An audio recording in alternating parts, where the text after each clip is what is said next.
Hey guys, welcome to the channel. This week I'm in the 2025 BMW X6. This is the xDrive40i model with the B58 inline 6.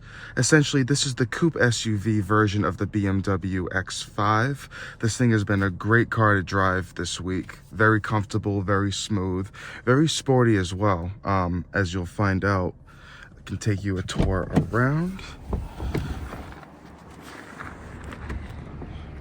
So as you can see, this one is painted in silver.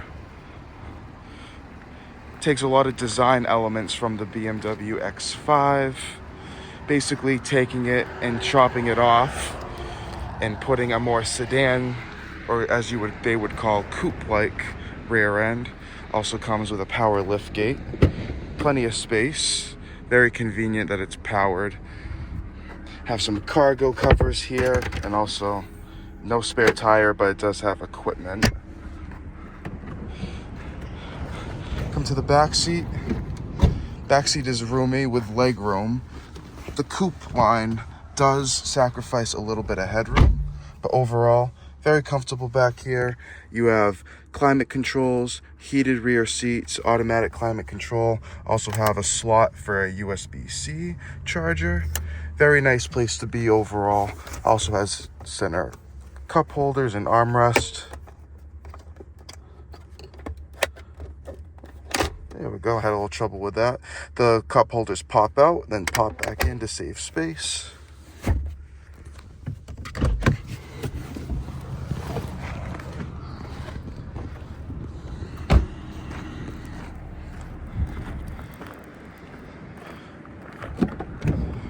This particular version has M badging all throughout. Got the M here, also on the center display. So it is an overall theme with the inline 6 with the M badging, or it might have been a package this particular version came with.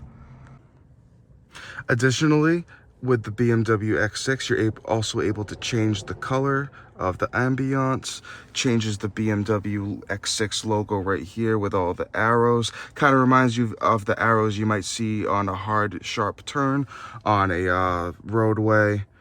All the different colors to choose from. Unfortunately, it doesn't have a specific, wheel of color to choose, but you have all these pre-selected ones, which help with mood and setting the overall tone of the drive.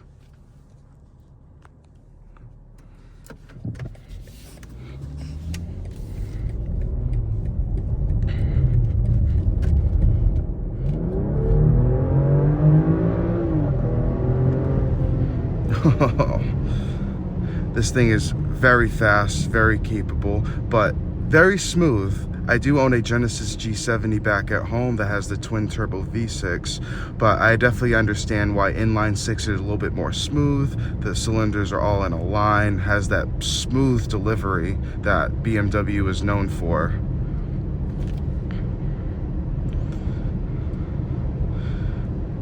And I must admit, the mild hybrid system, the engine start-stop, all the technology that is also paired with this already efficient engine has demonstrated very great fuel economy with this car. When I first got it, the range was about 500 miles. So about 500 miles on a tank with this thing. You're definitely saving a lot of fuel, but also getting a lot of performance.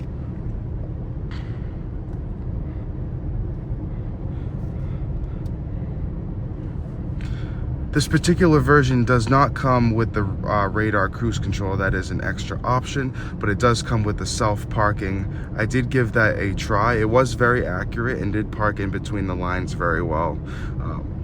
Especially useful for a big SUV like this. Found it particularly useful. This also has this optional head-up display, able to see my speed and the speed limit at any point.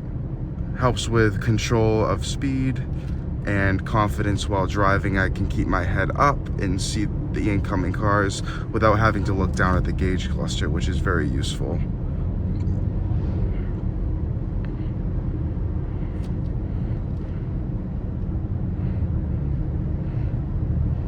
This SUV is definitely perfect for people who are a little bit resistant about getting an SUV-shaped car, but they want that high off the ground feel. But despite having the high off the ground feel, you don't sacrifice any performance. It really is a Goldilocks in terms of all those wants that someone may want out of a car. You know, it does look kind of silly and maybe a little bit of a weird shape when you first look at a coupe SUV. There's also the Mercedes GLE coupe and, you know, some other competitors as well. But once you ride it and you know, get used to it, you understand why some people might want to go for this option of vehicle. Yeah, with the cruising with the radio off and the climate controls off, this thing is very smooth. Only hear a little bit of wind. You barely hear the starter generator come back to life once it turns back on. It's very smooth and refined. Definitely more smooth and refined than it used to be with the start-stop systems.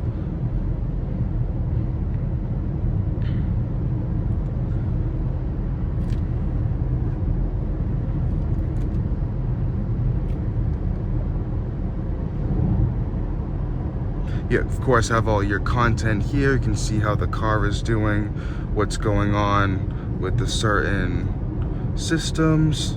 You also have an assistant similar to OnStar. Very feature-packed. Like I said, I almost can't even go through this while I'm driving, but it's definitely something to stop and look at while you're parked. But very useful overall. Taking this on the canyon twisties is definitely a lot of fun. Can't really say that for many SUVs in this class, so BMW outshines the competition in that regard.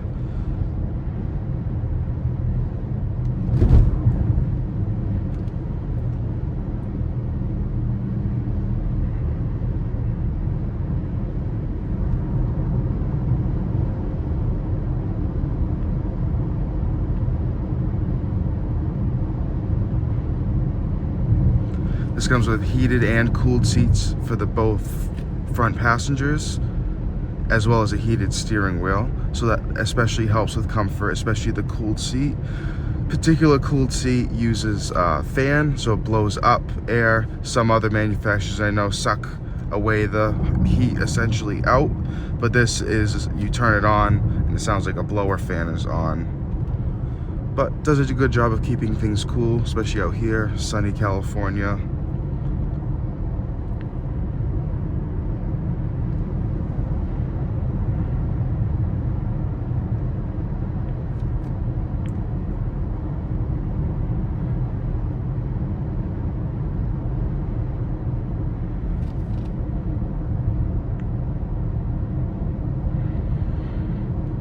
You never worry about losing grip in any BMW, especially the SUVs. Great driving dynamics, and it's obvious to understand why they're the pinnacle of such a thing.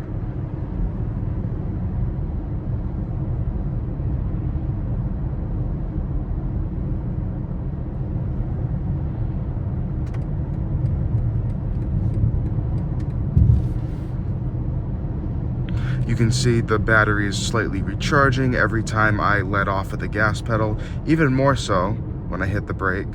So it's always regenerating. Makes me feel like this is more of a hybrid than it is, because this is still technically just a 48-volt mild hybrid system. It's not a full-on Prius, but it's still, with the gauge here, makes me think I'm driving more of a hybrid than I am. But also reminds you how good of the fuel economy you're getting despite having a 6-cylinder engine with 375 horsepower. It's a pretty good deal overall.